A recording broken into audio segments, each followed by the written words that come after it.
Šok.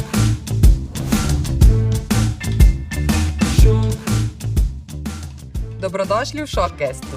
Moje ime je Petra Kalan in kot že veste, je to prvi slovenski podcast, ki ima ime bolj šokantno od vsebine. Moj današnji gost je fatalni moški. Moški, ki je prejel jabolko navdiha, je junak in če bi ga morala opisati v eni povedi, bi ga opisala nekako takole. Ej, ne moreš biti vsem všeč, ker nisi Miha Deželak.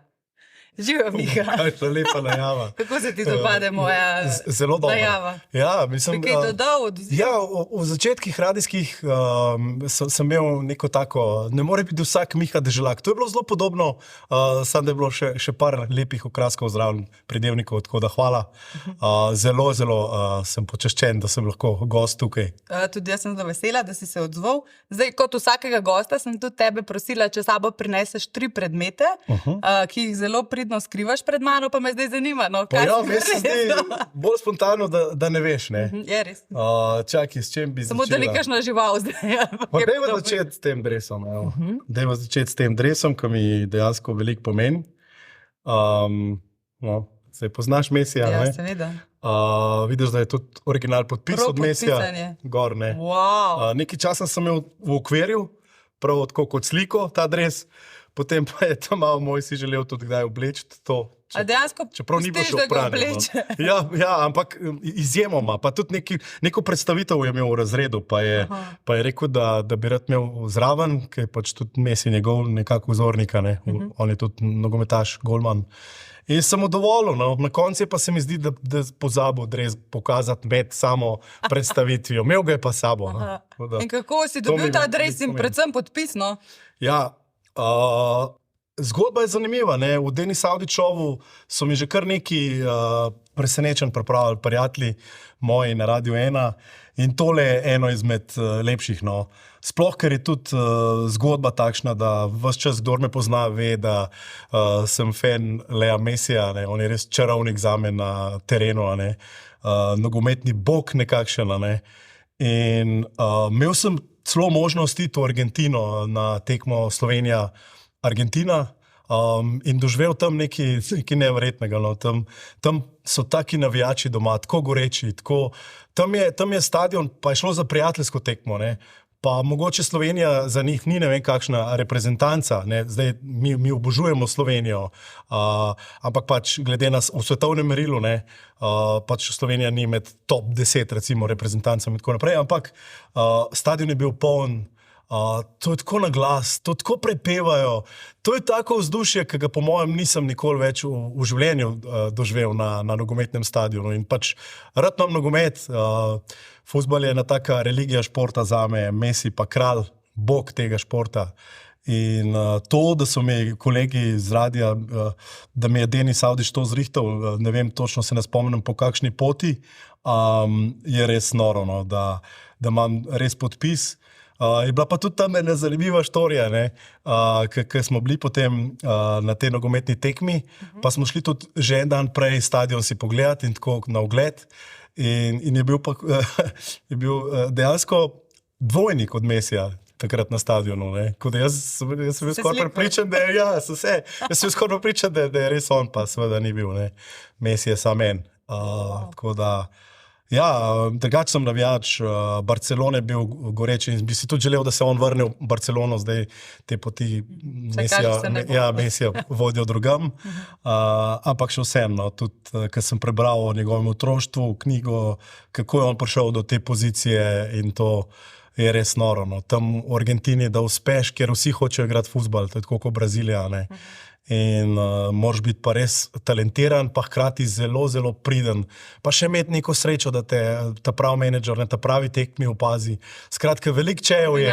Ja, ampak to, kar on dela, to, kar on dribla, to, kar on še pri teh letih, no, eni bi že in njega in Ronalda kar nekam pospravili, a ne, na obrobje te nogometne scene svetovne. Ampak jaz mislim, da si Messi še kakšno leto zasluži biti na velikem igrišču, na velikem parketov, nogometnih stadionov. No. In ima v Sloveniji velikega navijača. Pa ja, sej mislim, da nisem edini. Ja, Ne? seveda. Tako da, Ok, to je bil prvi predmet, zdaj me pa že kar zelo zanima drugi, ker tale je bil res okej. fascinanten. ja, pač ta predmet je pa mal že ponošen, ali kaj ne rečem.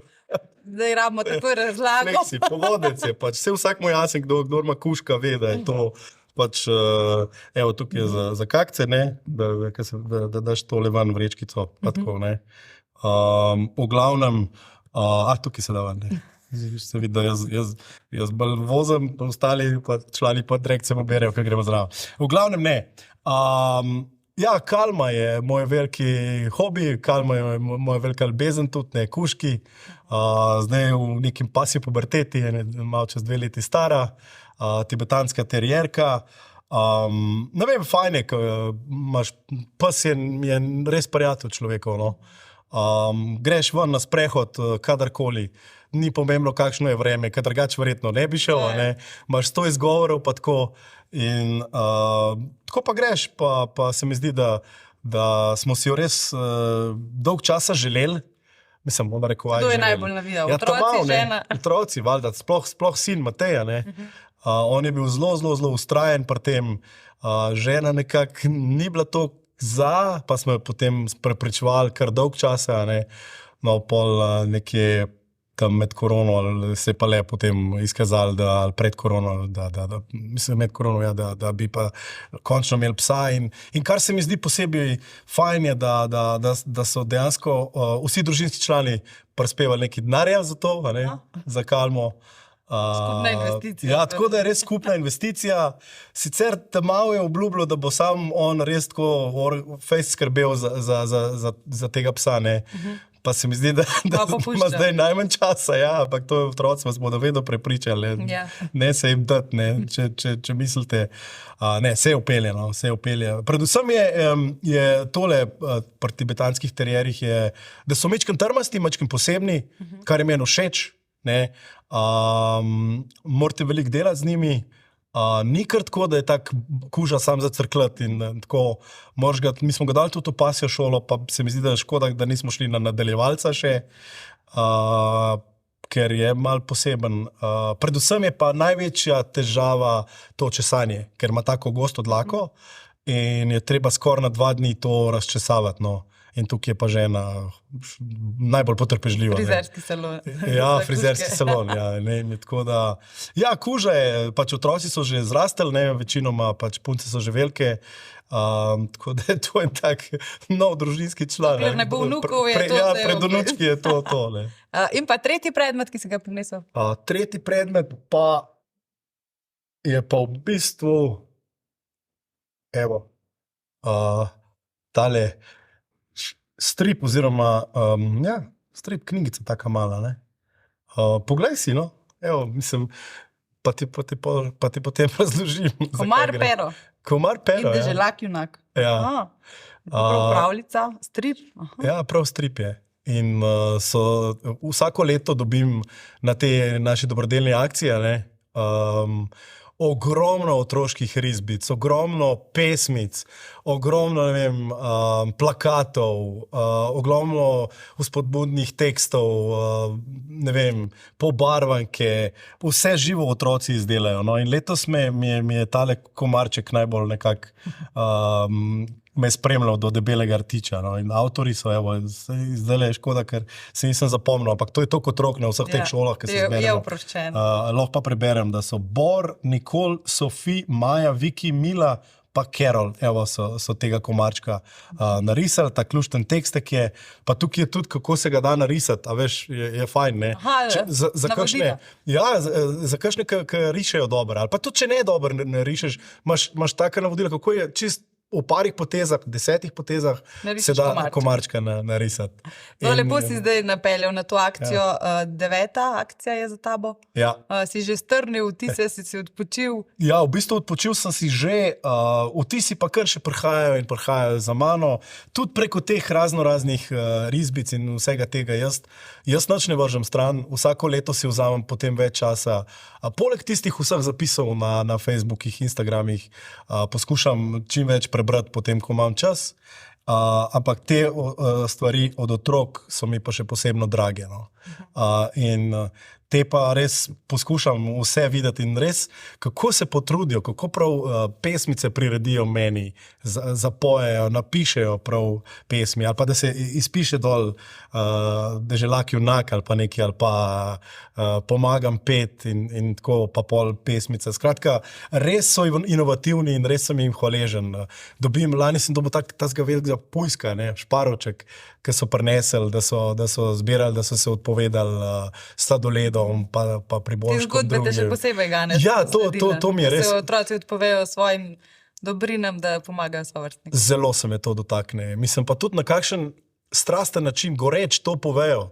Pol vidiš, da to ni kar tako, da dejansko razumejo poanto te zgodbe in da vejo, da je to za njihove vrstnike, ki si mogoče ne bi mogli privoščiti morja, na tak način pa kar pokažejo, da jim je ta akcija pomembna. In predvsem na tistih šolah, kjer mogoče se to izkoristi, pa da se še več pogovarjajo o teh zadevah, o dobrodelnosti, o tem pomoči drug drugemu, sošolcu. In se mi zdi fajn, da dajmo reči, zadnja 3 leta je to res postalo eno tako fajn gibanje.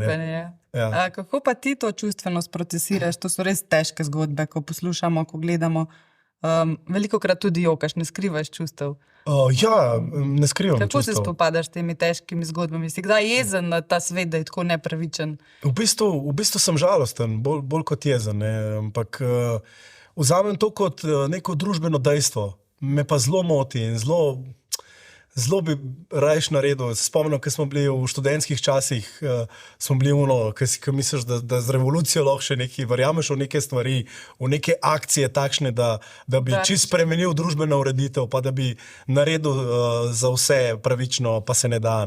Mislim, ko postaješ starejši, vidiš, da se lahko približa neki maksimalno dobri ureditvi, ampak nikoli ne more biti za vse dober. Vedno nekdo pade čez nek rob, čez neko to mejo, ki je pa zelo tanka, lahko jaz ali pa ti padeva kdaj tudi, se nekaj zgodi, neka bolezen, neka nesreča, nek splet naključij. In sploh se mi pa zdi, da otrok ne more vplivati na to, kje se je rodil, v kakšno okolje je prišel, ali je pri sploh svojih starših, ali je pri rejniški družini. Zato se me te zgodbe dotaknejo. Ja. Zato tudi, ker jih te otroke, marsikoga tudi spoznam, marsikakšno zgodbo zvem potem tudi preko vzgojiteljev, mi hčerki pripovedujeta. Tako da jaz dostikrat rečem, se kar dosti jamram na teh akcijah. Letos mi je bilo jamranje mogoče vrh glave tudi za tiste, ki so to spremljali, ker smo imeli 3 dni res dežja, in pač v 9 letih še nikoli toliko.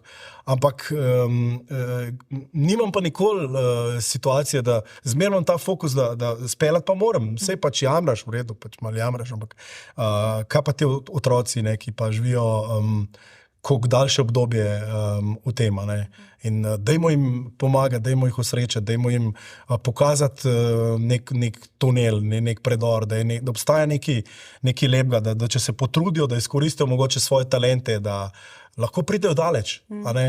Če pa so oni ves čas v nekem težkem okolju, v neki revščini, se pa hitro zaciklaš v življenju, pa ki se tudi mogoče tvojim staršem zapleta in tako naprej. In moraš videti tudi kaj dobrega, zato da strmiš k temu, da mogoče, če boš priden v šoli, pa če boš izkoristil nek potencial, neko mogoče tudi srečno naključje, da se boš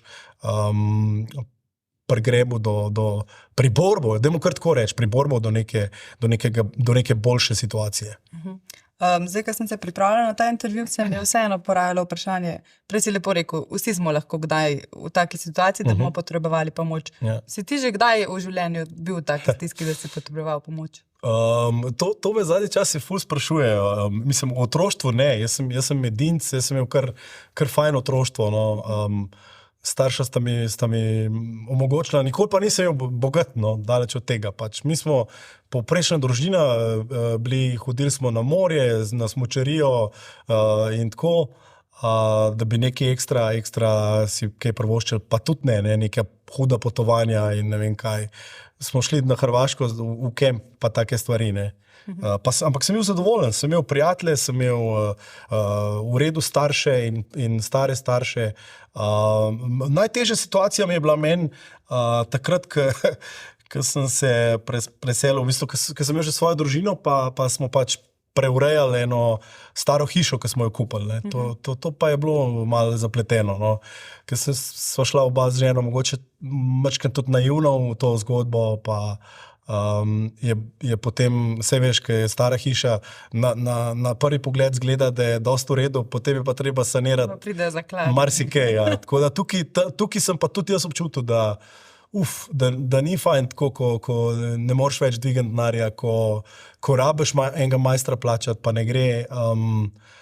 Takrat me je pa kar zaskelelo, no, ene parkrat. In sem občutil to, da ti starši pomagajo, ne vem, kakšni prijatelji s kakšnim nasvetom in tako naprej. Tako da takrat pa ni bilo easy, ampak smo se zdaj počasi izkopavamo iz teh, vse dolgovi so še, vse so krediti, ampak nekako pač verjamem, da bomo to poplačali in da bo vse v redu. Verjetno se zato tako velikokrat pojavi to vprašanje, ker verjetno je nek vzgib, da si tako dobrodelen in da rad pomagaš drugim. Zdaj, ali je to prevzgojeno, ali je res močen notranji občutek, od kje ta želja za pomoč? Pa ne vem, jaz sem že od majhnega se mi zdel, imel ta nek čut za solidarnost, prijatelju pomagati, ne vem, sošolcu pomagati. Ne vem, tudi eno tako taborniško načelo, jaz sem bil tudi tabornik, tam je bilo to nekaj normalnega, da nekaj za skupnost narediš, tudi kakšno čistilno akcijo ali pa, ne vem, vse ne gre samo za denar, ne, vse lahko tudi kakšno malenkost, kdaj komu pomagaš, pa je zadovoljen, ne vem. In se mi zdi, da je to prav, da nekako se dobro počutim ob tem, če kaj dobrega naredim za koga drugega. In tako so me starši vzgajali, ja. In se mi zdi, da je prav, da gre naprej to iz generacije v generacijo, to, da bojo tudi moji mali takšni, da bojo začutili, da bojo imeli to empatijo, to sočutje, da če vidijo, da nekomu gre. Si kar uspešen pri tem, sem zasledila, da vsi trije radi sodelujejo v akcijah tvojih. Ja, zelo radi. Se mi zdi, da je že s tem je en tak dober vzgojni moment, da tudi potem oni posnemajo neke dobre stvari, ne. Tako da, ne vem, meni se zdi, da probite vsak nekaj tazga naredi. Sploh ni treba, ne vem koliko, ne vem kakšno stvar. Pri malenkostih se začne pismo. Neseš, ne vem, vprašaš kakšne sosede, ki so mogoče malo starejši, če rabijo kaj iz trgovine, ali pa prineseš, pa ne vem, vrečko neseš, karkoli. Sploh ni, a veš, ni toliko težko, ne rabiš ne vem kaj narediti. Mala dejanja. Ja, si pa nekako s tem delom na radiju lahko izpolnjuješ to svoje poslanstvo. Si bil ti, si predlagal te ideje ali je to prišlo eno z drugim? Kdo se je spomnil akcije Deželak junak in vseh teh vaših akcij? Ja, v bistvu se nisem jaz spomnil te akcije. Mene so vprašali, če bi to naredil, ne. Prvo leto, to je bilo čisto drugače kot zdaj, recimo. Skirujem, če se Skirujem se še z Goričkega Pirana, ne. V bistvu je bilo tako, no, bili smo v eni pisarnici, pač mislim, da smo bili eni 3 ali 4, te šefi, ne, so bili zraven in so rekli, šel ti z Goričkega Pirana, ne, skirujem. In jaz tako, ne, tako bi šel. Ja, vse bi bilo dobrodelno, vse bi pomagalo otrokom na morje in tako iz socialno šibkih družin. Sem rekel, če pa to v igri bi pa šel, ne, mislim, in pa se je v bistvu tako začeli, v 9 letih res zrastel, no, zgodba res zrasla, ne samo v znesku, ampak predvsem potem, da je to zdaj eno veliko gibanje, tako kot sem prej omenil, da popoldne ogromno tudi otrok zraven kolesari, pa starejših. Zdaj ravno se spomnim, da sem z enim možakarjem, ki je 99 let star, je vozil z mano, pa tako. Skratka, res za vse generacije malo pošportamo skupaj, naredimo nekaj fajnega za telo, pa hkrati smo dobrodelni, ne. In se mi zdi prav dobra stvar. Takrat na začetku je pa valjda majhna ekipa, nisem si sploh znal predstavljati, kako bo to potekalo, ne. In tam pač po tisti dolgi ravnini sem štancal s tistim skirojem otroškim, še lepo nekje pri Murski Soboti se je začelo malo dogajati, prej pa se mi zdi, da seveda vsaki začetki so težki, kdorkoli proba, zato je pomembno, da si vztrajen, ne, pa jasno, če imaš tako podporo medija in ekipe, Radio 1 tukaj stoji, tukaj je cel team building, ne, tukaj vsak dela zdaj že nekaj za to akcijo, ne.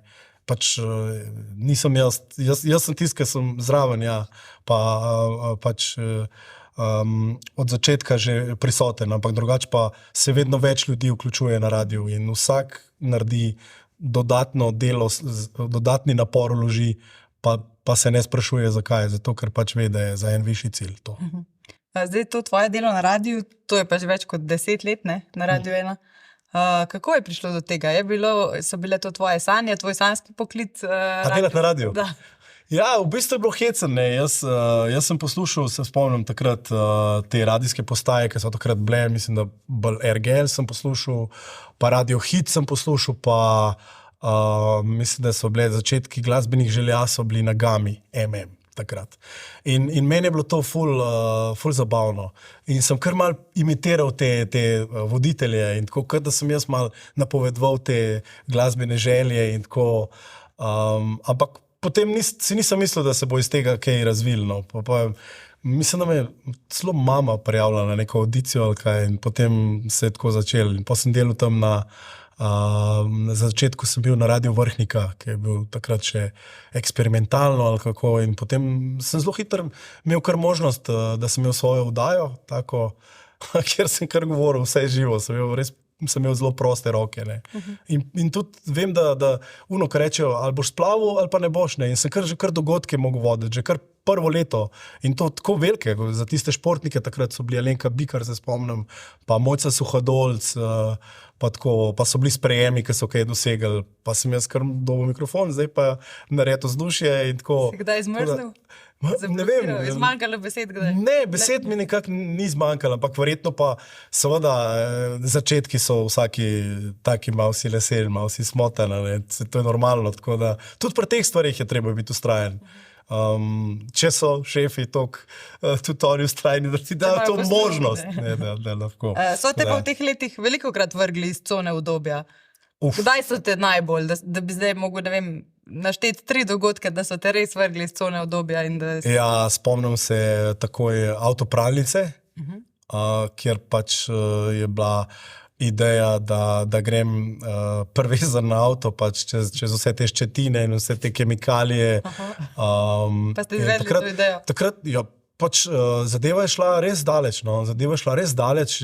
Jaz sem bil prepričan, da bom to naredil, čeprav sem imel valjda pomisleke, strahove, kako bo to izgledalo, da sem jim kaj poškodoval, ne vem, kako naj bo in pač tukaj je bilo že, starši so se uprli, ne vem, kdo vse, so rekli, to pa ni in to pa ni v redu, ne. No, ampak so potem, ravno se je začelo približevati ta avtopralnica, pa so seveda ustavili, ampak bi pa šel, jaz bi na voskanje. Šel. Pol, ne vem, huda taka cona je bila, kjer sem bil sestav na vrh tega mosta Maslenica. Aha, bungee? Ja, bungee jumping. No, to je bilo zame res. Bi šel še enkrat? Ne vem, ne bi šel po mojem. Ne? Mislim, takrat sem rekel, da bi šel, ampak zdaj, ker so starejši, ne vem. Res je bilo, wow. Si kakšno idejo mogoče rekel ne? Zagotovo sem. Ja, vem, da sem se uprl, ker je bila tista zorbing žoga. Ne? To je bilo tudi v okviru akcije, ne vem, Deželak junaka. Ne? To ti je bilo huje od bungee? Ne, ampak mislim huje. Ne gre za to. Meni so predstavili, da bom s tem šel ne vem koliko daleč. Aha, da bo to prevozno sredstvo. Ja, klaustrofobično je bilo je zadošljivo, vročina je čez udarila čez to žogo. Nisem si znal predstavljati, kako bom zdaj to speljal, če bo kakšen klanček in ne vem kaj. Skratka, to me je kar malo zabederal, ne, in potem takrat sem se prav uprl, ja, sem rekel, ne, to pa ni, zdaj pa pretiravate, ne, dajmo ustaviti vsem, mi ni okej. Koliko pa je tle dogovorjenega, vidimo te izzive z Gargamelom, ti kaj veš, kaj se bo dogajalo, to je res pristno presenečenje. Zanimivo je, ker vsi včasih mislimo, da je to dogovorjeno. Dosti ljudi pravijo, ja, pa se to je kakšen scenarij in tako naprej. Ampak dejansko jaz ne vem nič. Mislim, počasi mi predstavljajo tole traso, ne, s katero mi skrivajo praktično do zadnji čase, skoraj do zadnjega tedna. Ne. Ostalo za te izzive pa res ne vem. Ampak zato, ker ga malo podkupati, da povem, da se pripravi. Fora je v tem, da ne bi mogel odigrati situacije. Eni so odlični igralci, eni pa pač nismo. Jaz sem žal med temi, da slabo zafejkam zgodbo. Mi ne gre to. Moje reakcije so pristne, ne? Zato pa so tudi malo nepredvidljive. Zato pa si rekla jok ali pa ne vem, tudi daj ne? Pošizim, kako ne rečem, da ne bo grdo slišati. Ampak to je del tega, to je eno psihološko stanje, 10 dni se to dogaja. Morate razumeti, da je to zelo intenzivno dogajanje. Vse lepo in prav videti, ampak poleg telesnega napora je prekleto naporno tudi vse to, kar se dogaja okrog. Se to ti na nek način daje energijo, ne? Ampak na nek način je pa, veš, kako pa še biti po akciji, ne vem, 3 dni čisto tišini, pa čist nekje na samem, najbolj na svetu zame takrat, ker takrat rabim po tem naporu bolj kot ne počitek in mir, tišino. To pove vse. Zdaj na radiju si, kot smo povedala, že pač vrsto let, predvsem se prebujajo Slovenci zadnje leta in Slovenkami. Se navadiš na ta ostajanja? Pa to se nikoli ne navadiš. Imaš rad jutra? Imam pa rad jutra. Najbolj na morju. Tam so najlepša. Ne v studiu. Ja, ne, v studiu je pa borba vsakodnevno s to budilko, z uro. Začne mi 3:50 prvič, pol ženina, tako malo neštimen, da potem, zato če slučajno mene dela, da njej, potem čez 5 minut, pa itak pač te rutina, tuširanje, oblačenje in čim prej. Na srečo nimam daleč, no, moram potrkati, da nimam daleč do službe, ampak sem pa presenečen, da zjutraj opažam že zadnje leta vedno več tekačev, kolesarjev, pa srečamo se, kaj ti javraš. Koliko ljudi, res je eno dobro gibanje, tudi to jutranje, to zdaj, ne vem, propagira se pred službo, da greš malo teč, pa pol šele v službo in da imaš tem full energy. Sam pri nas ni tako, no, jaz starejši, ko sem več, rabim tudi počitka, jaz grem tudi popoldne spat, zato ker zvečer mi doskrat ne znese, ker bolj sem večerni tip kot jutranji. Jaz sem full rad tekme. Jaz obožujem, to pa je vedno zvečer in celo se te ure premikajo. Včasih je bila Liga prvakov, se mi zdi prej, kot je zdaj tudi ob 9 zvečera. Ok, se ima še eno tekmo tudi prej, ampak ponavadi so one bolj gledljive, zanimive še na tem večernem terminu, ob 21. In to se res potem zavleče. Ne? Zato moraš kompenzirati to z popoldanskim dremežem, spanjem in tako, ne gre drugače.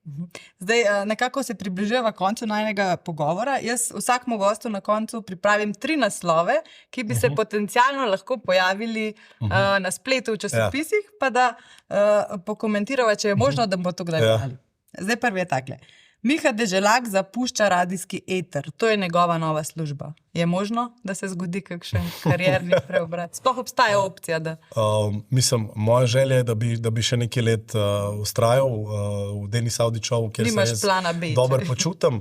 Ja, jaz sem rekel, da je plan B, da bi delal na kakšni recepciji. Aha. Res, delal bi nekaj čist v drugi smeri. Ne? Včasih sem imel ful apetite po televiziji, to ne skrivam. Ampak zdaj pa starejši, ko sem, bolj si predstavljam nekaj tazga zelo easy, eno tako službo, kjer bi zelo tako v miru in tišini. V miru in tišini, ja. Knjižnica. Mogoče celo knjižnica, ampak nekje, kjer bi še zmeraj pa imel ta stik z ljudmi, a ne? Ker to imam rad, te interakcije jutranje ali kakorkoli. To mi je fajn. Tako da letos, ko smo o tem debatirali, so se vsi smejali, ne? Mislim, ja, ti imaš faks narediti, zakaj pa taka recepcija pa to vse. Ne, se to ni pomembno, ne. Pomembno je, da ti v službi uživaš, da nekaj delaš, kar ti je pri srcu. Najtežje je, da greš v službo samo zaradi denarja. To se mi zdi. Jaz pa mislim, da in pol je bilo hecen, ko so mi kar pisali razne ustanove, komod bi bil pri nas receptor. So bili že ponudili. Ja, no, vidiš, tako da me ni strah za naslednjo kariero. Mislim, da bom imel priložnost delati kot receptor. Super. Drugi naslov je takle. Deželak na sanskem dopustu ženo končno peljal na Sejšele. Nekaj sem zasledila, da si žena želi na Sejšele. No, to je pa ena taka skrita želja. Ja. Pa zdaj ne vem, zakaj nisem tega že uresničil. Ker ni volje. Ja, dolg časa ni bilo denarja, tudi zdaj bi težko to zbral kar tako, ker še zmerno pač niso še otroci toliko samostojni, da moramo še vse tudi njih nekako spraviti do kruha. Ampak jaz mislim, da bom to uresničil. Vse priložnost je, jaz bom star 50 let, tudi ona bo, pa sem razmišljal tudi malo o tem, da bi mogoče njej dal za darilo. Mogoče na miks. Pa tudi mogoče, če pa ne Sejšeli, pa kaj v tem smislu, no, saj da je nek oddih, kjer je res tako, da je res neki rajsko, tako ko si ona to predstavlja, da je ful lepo morje, da so ful lepe plaže. Pa da ni tako kot klasika Hrvaška, kao Evropsko vzhodno, Sej Hrvaška je lepa, ne me narobe razumeti. Da je neki ekstra, da je neki special. Ja, no, potem pa še tale tretji naslov. Dobrodelna fundacija Deželak Junak rešuje stiske in pomaga najšibkejšim. Si kdaj premišljeval v smeri, da bi to ratala prav neka moja fundacija? Pa tukaj se mi zdi, da sem kar zadovoljen, da obstaja, da je Radio 1 fundacija, zato ker jaz sem glede te organizacije tudi bolj na šibkih nogah. Jaz zaupam, ravno sem se zdaj pogovarjal tudi dosti o tem finančnem delu, pa s katerimi vse organizacijami sodelujemo, glede na to, koliko veliko denarja se zbere in koliko zelo preverjajo te družinske situacije, sploh ko imamo tudi dobrodelni maraton, in se vsekakor poskušajo tudi kakšne družine umestiti v to zgodbo, da bi dobile pomoč, pa mogoče niso najbolj upravičene.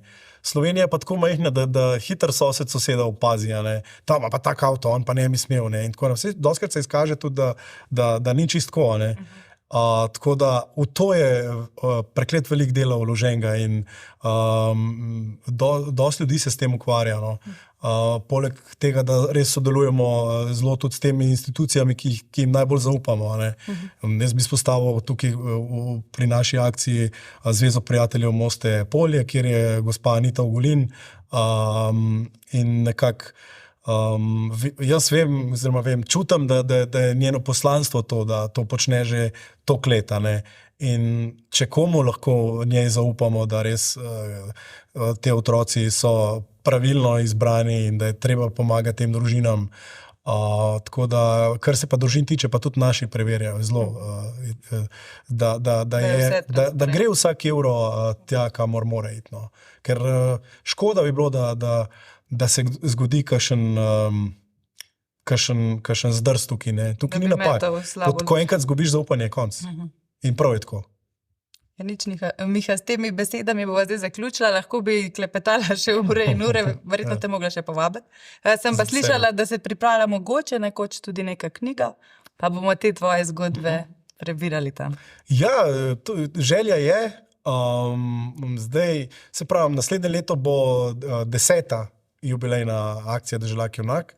Jaz bom star 50 let, tako da kar nekaj je teh okroglih letnic in moja velika želja je knjiga. Ja. Pa ne zato, da bi daleč od tega, da bi sebi nek spomenik postavljal, ker sploh ni. Jaz sem, kdor me pozna, ve, da sem res skromen človek. Da.